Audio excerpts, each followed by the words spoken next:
Criando Raízes Cast.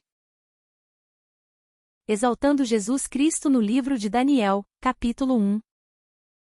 Oi, pessoal, bem-vindos à nossa conversa de hoje. Vamos mergulhar, numa história incrível lá do Antigo Testamento. 4 jovens hebreus, sabe? Daniel, Hananias, Misael e Azarias. Eles foram, arrancados de casa, levados para a Babilônia, o centro do poder da época, um lugar totalmente pagão. Exato. Uma situação extrema, né? Muito.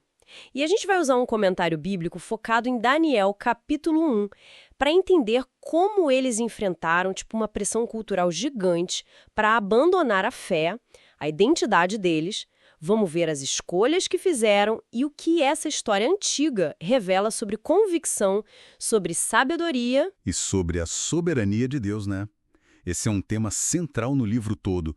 A ideia de que Deus está no controle, mesmo quando tudo parece um caos. Isso, mesmo no meio do caos. Ok, então vamos lá, vamos analisar isso mais a fundo. Bom, para começar, é importante ter o contexto, né? Essa deportação. Ela foi, sim, um juízo de Deus sobre Judá por causa da infidelidade do povo. Certo.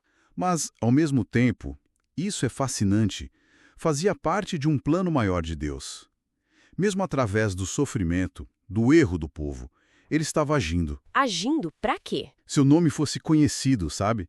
Até entre as nações pagãs, mostrando que o controle dele vai além, até mesmo sobre impérios e situações ruins. Nossa, quer dizer que até no juízo havia um propósito maior ali. Exatamente. Deus usando até circunstâncias adversas. E a Babilônia, bom, ela não brincou em serviço para tentar assimilar esses jovens, né? Foi uma estratégia bem montada. Primeiro, isolamento total, longe da família, dos amigos, da cultura deles. Totalmente desenraizados. Depois, uma doutrinação pesada. 3 anos estudando a língua, a literatura dos caldeus. Isso incluía filosofia, religião pagã, astrologia, toda uma outra visão de mundo, né? Sim, uma imersão forçada para mudar a cabeça deles. E ainda tentaram a assimilação pelo estilo de vida. Ofereceram a comida, a bebida do rei, coisa fina, né? Mas com outras implicações. Claro. E talvez o golpe mais direto na identidade foi a mudança dos nomes. Ah, sim. Os nomes hebreus deles honravam a Deus, né? E foram trocados por nomes ligados aos deuses da Babilônia.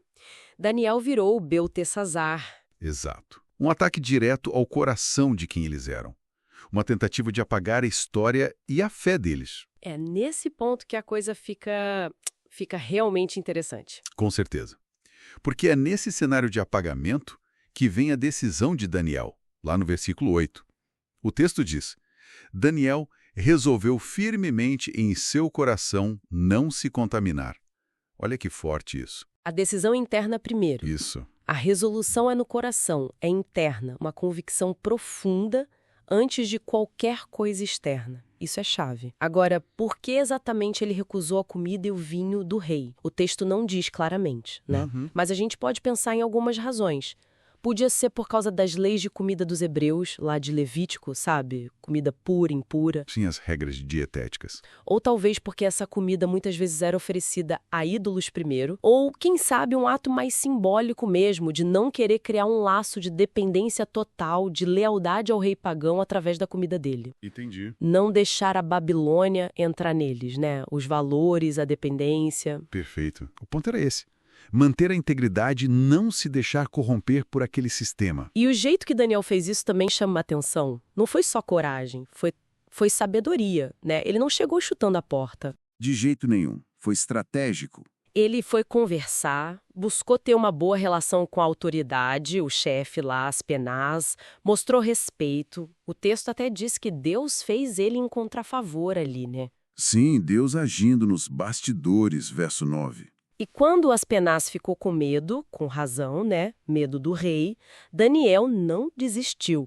Ele pensou numa saída inteligente e propôs para o guarda responsável: olha, faz um teste. Isso, um teste de 10 dias. Só legumes e água para eles. Uma proposta prática.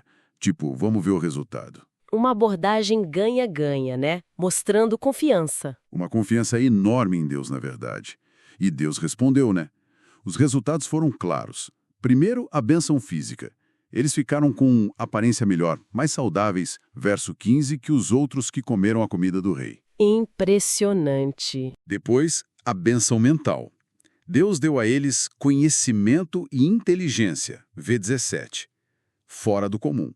Tanto que o próprio rei Nabucodonosor achou eles 10 vezes mais sábios, V20, que todos os magos e astrólogos do reino. 10 vezes? Uau! E mais, Daniel recebeu um dom espiritual específico para interpretar sonhos e visões, V17. E por fim, a bênção social. Foram aprovados e passaram a servir direto na presença do rei, V19. Isso abriu portas para uma carreira longa e de muita influência, que durou décadas, V21. Que virada, né? De cativos ameaçados a conselheiros do rei. Fruto da fidelidade e da sabedoria, honradas por Deus. E olha que interessante, o comentário bíblico que a gente está usando faz uma conexão teológica aqui. Vê Daniel e os amigos como tipos de Cristo. Quer dizer, pessoas ali no Antigo Testamento que, de alguma forma, apontavam para Jesus. Sim, prefiguravam aspectos dele. Cristo também foi enviado para um mundo estrangeiro. Digamos assim, ele se manteve totalmente fiel, sem se contaminar. Enfrentou tentações, inclusive com comida lá no deserto.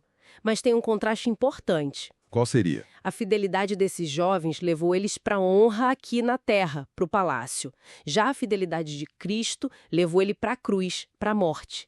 Só que essa morte dele trouxe a maior honra de todas, a salvação, a entrada no palácio eterno para quem crê nele. É uma perspectiva poderosa. A fidelidade deles teve uma recompensa terrena, a de Cristo, uma recompensa eterna para muitos. Exato. Então, se a gente for amarrar tudo isso, o que essa história de Daniel 1 realmente nos mostra? Para mim, fica muito claro o poder da convicção interna. Aquela decisão firme no coração, mesmo que ninguém veja de início, pode mudar tudo quando a pressão externa é esmagadora. Verdade, a força que vem de dentro. E mostra também que não basta ter convicção. É preciso agir com sabedoria, com respeito, mesmo discordando ou resistindo. Buscar o diálogo, soluções inteligentes. A combinação de coragem e prudência. Perfeito. E claro, acima de tudo, reforça a nossa confiança na soberania de Deus. Ele não só está no controle, como ele honra quem decide honrar a ele, sabe? Muitas vezes de formas que a gente nem espera, em lugares que parecem impossíveis. É uma demonstração prática da fidelidade de Deus para com os que são fiéis a ele. Sem dúvida. E para a gente terminar, fica uma reflexão, né? Pensando nessa longa jornada do Daniel, que começou com essa escolha lá na juventude. O comentário até especula, achei interessante, se a influência dele lá na Babilônia, talvez preservando certos conhecimentos antigos, não poderia ter de alguma forma ecoado séculos depois, talvez até na viagem dos magos do Oriente que foram ver Jesus. Uma conexão possível, embora especulativa. Sim, mas nos faz pensar. Se uma decisão de integridade de um jovem pode ter um impacto tão grande, talvez até inesperado, que efeito as nossas pequenas escolhas de fidelidade hoje, aquelas que parecem insignificantes, podem estar gerando para o futuro em lugares ou tempos que a gente nem imagina? É uma ótima pergunta para a gente levar. O alcance invisível da integridade. Exato, o poder silencioso de ser fiel no dia a dia. Fica aí para a gente pensar.